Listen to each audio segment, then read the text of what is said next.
A'udhu billahi minash shaitanir rajim. Bismillahir rahmanir rahim. Jazakallah for that very honorable introduction.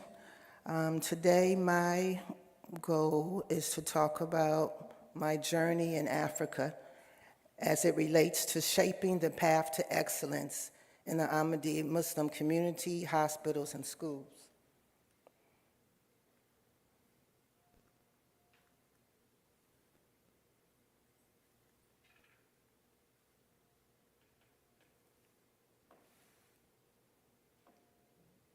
We're having a little technical difficulty.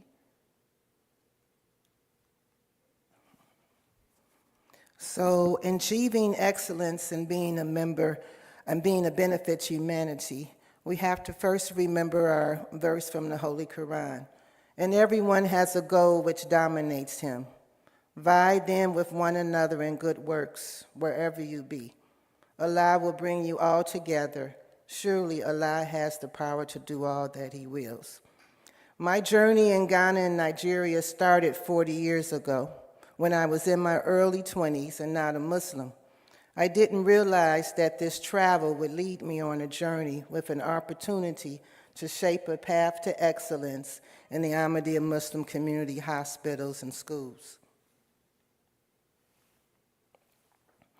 I'd like to bring us to the motto of Maslow's hierarchy of needs. Maslow describes this hierarchy as individuals must satisfy 5 basic needs, lower level needs before addressing higher level needs. My focus will be on the physiological, which is survival needs such as food, water, and shelter, and safety needs such as security and protection from physical and emotional harm.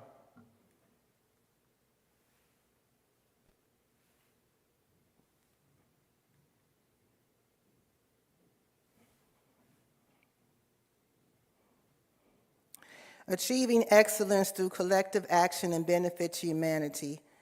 It is difficult, if at all possible, to reach your potential without first meeting the basic survival needs, such as food, water, and shelter.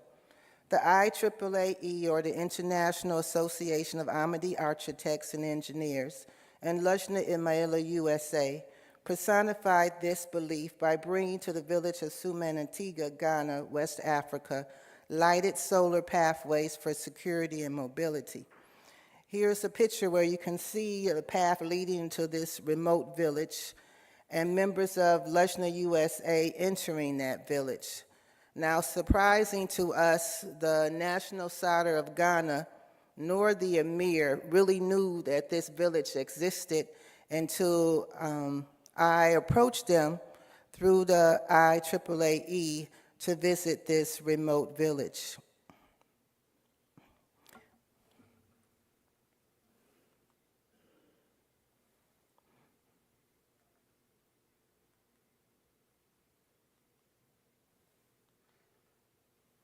This next slide shows some of the work that IAAE and Lajna, by its contributions, constructed this very, looks basic, but it's very productive water well.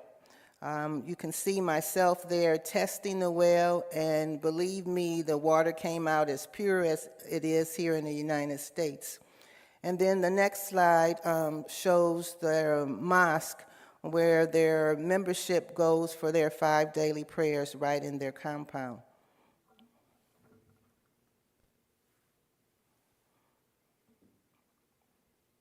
This next slide depicts the safety needs, security and protection from physical and emotional harm.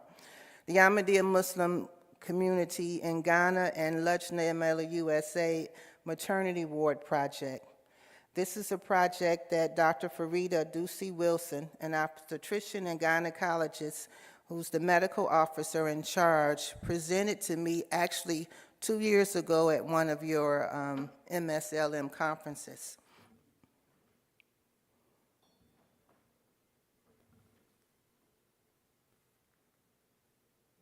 I want to describe this hospital compound. It's really a very beautiful compound that sits on, excuse me, 40 acres surrounded by trees and open space. The total bed capacity is 85 and serves over 16 regions of Ghana and patients from neighboring countries such as Cote d'Ivoire, Burkina Faso, Mali, Nigeria, Niger, Togo, and others. It gave me a feeling of serenity, and I imagine it as a resort for healing.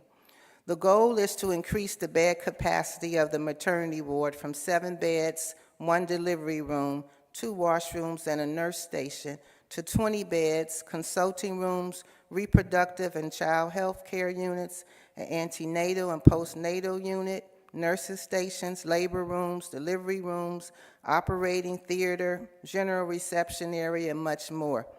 This is all possible from the monetary contributions from Lujna Emela USA, when no one else or government would fund it.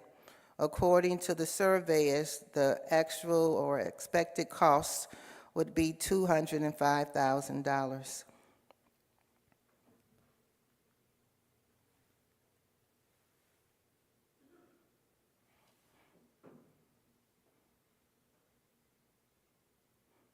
This next slide shows the hospital in Nigeria.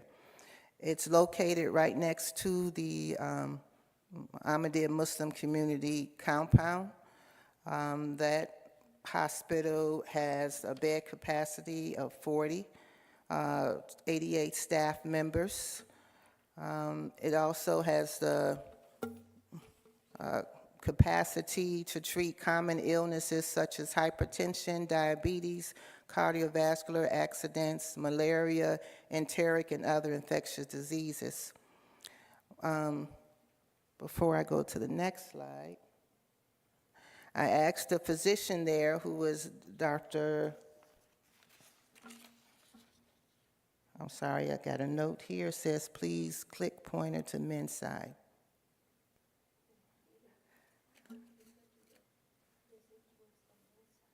Oh, that way? Okay. So when asked about this facility's needs, Dr. Sumala, who is the physician in charge for 28 years, he mentions that we have, or they have a few basic needs. Can anyone guess what one might be?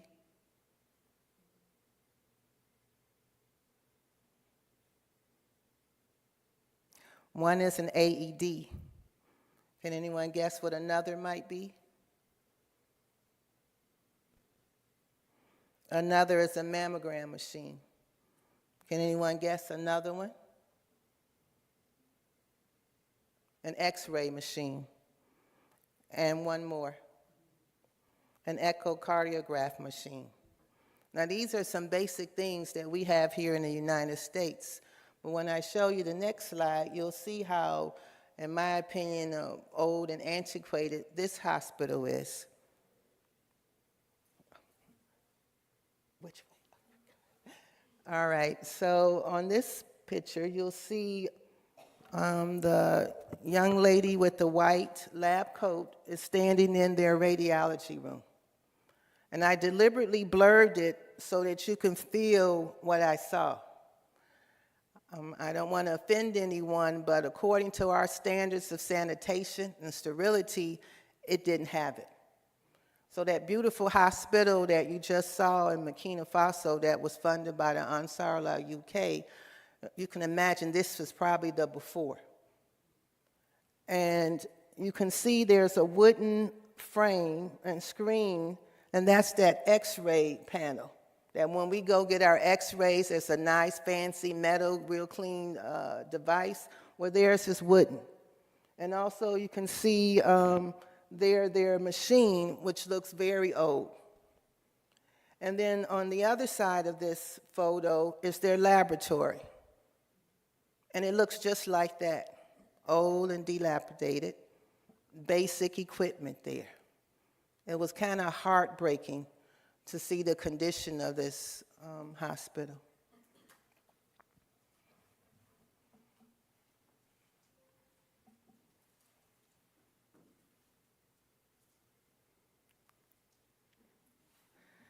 So now that brings me to some future. Collective work and responsibility. This is a photo of the Lajna USA. We have the Sadr of Ghana, the Sadr of Nigeria, and some of our AMLA members sitting at a round table, exemplifying what we can accomplish working together. In the middle view, you see at the bottom, they're Nazarite students, very poised and welcoming of us. And above that is their fundraising project. The goal there is for them to build this dedicated school for Nazarites where it would be a place for them to memorize the Holy Quran. And then on the far end is a vast land with a mosque centered there. That land is 500 acres in Akrum, Nigeria. It has a science building and labs, library, dorms, conference room, cafeteria, and the mosque there. This is an international university. And by the grace of Allah, they finally received all their funding. And while I toured their facility, they were very proud, and it was a very auspicious moment. But the future lies in the coming years, where not only the students of Nigeria, but inshallah, other places in that continent and around the world will take advantage of the opportunity to learn here.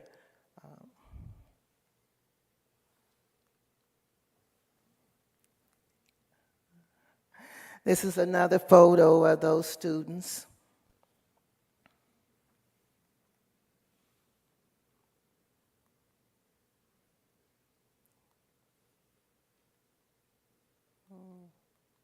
Okay. Now this motto I pulled off the internet, which I wanted to share because it reminded me about shaping a path to excellence in the Ahmadiyya Muslim community. We require people to be observant of others and environmental needs, to show compassion, to want to help and become an active participant, to be fearless when it comes to stepping forward and pursuing a dream, a cause, or a project. And then to commit to the end and remembering our pledge of allegiance to our Ahmadiyya Muslim community, Bayat condition number 8. I quote, that he or she shall keep himself or herself occupied in the service of God's creatures for his sake only, and shall endeavor towards the beneficence of mankind to the best of his or her God-given abilities and powers. And as a Muslim, we submit to the will of God. Therefore, man plans and God plans, but God is the best of planners. I'd like to acknowledge our beloved Tazur, who gave me and Lajna Imaila this opportunity, the Jamaat of Ghana and Nigeria for also extending their warm hospitality, IAAE for having the vision and the insight to select this remote village to build the solar lights, water wells, and toilet facilities, and Lajna Imaila USA for their heart and compassion to make that monetary contribution. Now, this is just a simple glimpse into that travel. I hope your questions will come forward so that I can, really give you more of an in-depth view and impression about that journey and what's left to accomplish. Jazakallah.